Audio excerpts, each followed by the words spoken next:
മാപ്രാണത്തെ ഒരു കച്ചവടക്കാരനാണ്. തെക്കേത്തല എന്ന് പറയും വീട്ടുപേര്.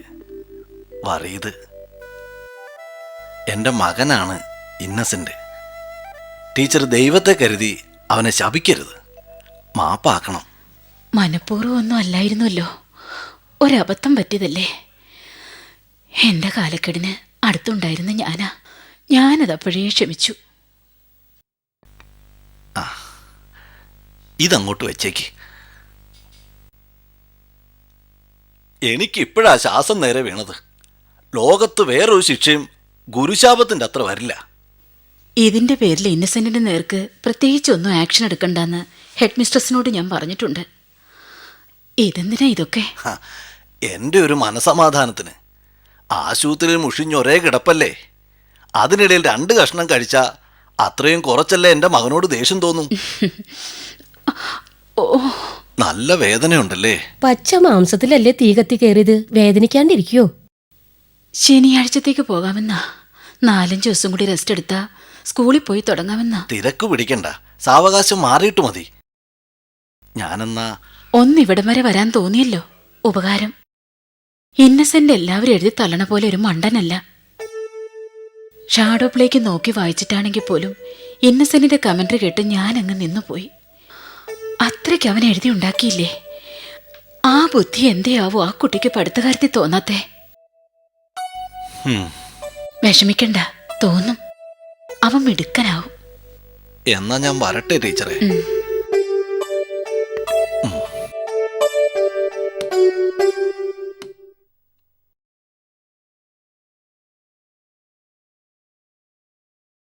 ചെറുക്കന് ബുദ്ധിയും വിവരവും വേണ്ടത്രയുണ്ട്. അത് പഠിക്കണ കാര്യത്തിൽ ചെലുത്തണില്ല എന്ന് മാത്രമേ ഉള്ളൂ. ഇതൊരു നല്ല സന്ദർഭമാണ്. അവനും ഉണ്ട് ഒരു മനസ്താപം. ഇതൊരവസരമാക്കി സ്നേഹത്തോടെ ദണ്ണപ്പെട്ടെന്ന് ഉപദേശിച്ച ചിലപ്പോൾ അവനൊരു നല്ല ബുദ്ധി തോന്നിയാലോ.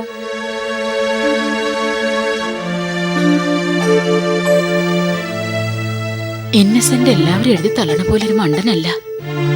ഷാഡോ പ്ലേക്ക് നോക്കി വായിച്ചിട്ടാണെങ്കിൽ പോലും ഇന്നസെന്റിന്റെ കമന്ററി കേട്ട് ഞാൻ അങ്ങ് നിന്നുപോയി. അത്രയ്ക്കും അവൻ എഴുതി ഉണ്ടാക്കിയില്ലേ. ആ ബുദ്ധി എന്തേയാവോ ആ കുട്ടിക്ക് പഠിത്തകാര്യത്തിൽ തോന്നാത്തേ?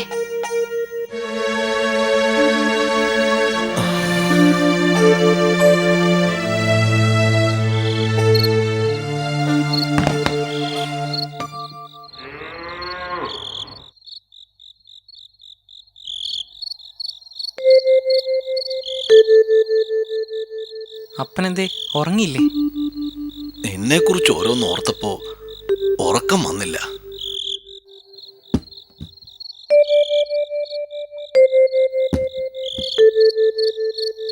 നിന്റെ ചേട്ടന്മാർ ഓരോ നിലയ്ക്കെത്താറായി. അനുജം വെൽസും പഠിച്ച് എവിടെയെങ്കിലും കയറിപ്പറ്റും. കൂടെ പഠിച്ചവർ ഓരോ നിലയ്ക്ക് എത്തിത്തുടങ്ങി. നീ മാത്രം. അപ്പം കരയണ്ട. നിനക്ക് ബുദ്ധിയില്ലാത്തോണ്ടല്ലേ. അതൊരു തലവിധിന്ന് കരുതി കഴിയായിരുന്നു ഇത്രയും നാളും.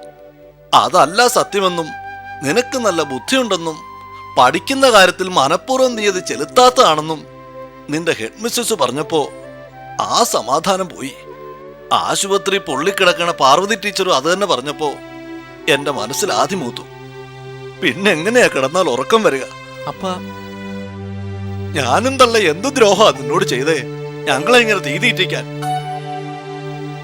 സ്ഥാനത്തും അസ്ഥാനത്തും കാണിക്കുന്ന ബുദ്ധി പഠിക്കുന്ന കാര്യത്തിൽ കൂടി കാണിച്ചാൽ എന്താ നിനക്ക്? അത് പിന്നെ അപ്പ ഞാനും ആലോചിക്കാതെയല്ല. പിന്നെ ഈ തോറ്റ് 2-3 കൊല്ലം ഒരേ ക്ലാസ്സിൽ പഠിക്കുമ്പോൾ മനസ്സങ്ങ് മുരടിച്ചു പോണു. പിന്നെ ബുദ്ധി ആ വഴിക്ക് വരാൻ കൂട്ടാക്കുന്നില്ല. എന്നു പറഞ്ഞാൽ എങ്ങനെയാ മോനെ? ജയിച്ച് പുതിയൊരു ക്ലാസ്സിലെത്തി ഒന്നേന്ന് പറഞ്ഞ് ബുദ്ധി ഉപയോഗിച്ച് പഠിച്ചു തുടങ്ങാന്ന് വെച്ചാൽ അതിനൊരു യോഗവുമില്ല. എൻ്റെ വിധി. അപ്പനും അമ്മ ക്ഷമിക്കണം. നിങ്ങളെ ദുഃഖിപ്പിക്കാനാ എൻ്റെ തലയിലെഴുത്ത്. എന്റെ മാതാവേ, ഈ ഒരു കൊല്ലം എന്റെ കുട്ടിയൊന്ന് ജയിച്ചു കിട്ടിയാ രക്ഷപ്പെട്ടു. ഞാൻ എന്താ ചെയ്യണ്ടേ? എന്തു നേർച്ചയാ നേരേണ്ടത്? സെന്റിമെന്റ്സിന്റെ ട്രാക്ക് ഇട്ട് പൂട്ടാനുള്ള പ്ലാനായിരുന്നു അപ്പൻ്റെ. എന്തായാലും ഈ സെന്റിമെന്റ്സിന്റെ ട്രാക്ക് പലപ്പോഴും അപ്പൻ എൻ്റെ അടുക്ക ഏകദേശം 3-ാം ക്ലാസ് തൊട്ട് എൻ്റെ അടുത്ത് പറയാറുണ്ട്. നമുക്ക് ഏറ്റവും അധികം ദേഷ്യം വരുന്ന ചില കാര്യം നമ്മൾ പഠിക്കാൻ മോശമായിരിക്കും. ചിലപ്പോൾ പറയും ആ ചക്കച്ചാമ്പറമ്പിൻ്റെ ജോയിൻ അവൻ എത്ര നന്നായിട്ട് പഠിക്കുന്നു, അവൻ്റെ പോലെ നിനക്ക് മിടുക്കനായിക്കോട്ടെ. അല്ലെങ്കിൽ ഇപ്പുറത്തെ VM രവി അവൻ്റെ പോലെ നന്നായിട്ട് പഠിച്ചു വിടുന്നത്. അതെങ്ങനെ ഞാൻ അവൻ്റെ പോലെ നന്നായിട്ട് പഠിക്കുക, അവൻ്റെ പോലെ നടക്കുക, അവൻ്റെ പോലെ മിടുക്കാവാനായിട്ട്? അവൻ്റെ അച്ഛൻ വേറെയല്ലേ, എൻ്റെ അപ്പൻ തെക്കേത്തല പറയുന്നത്. അദ്ദേഹത്തിൻ്റെ ഒരു പാരമ്പര്യമല്ലേ എനിക്കുണ്ടാവൂ.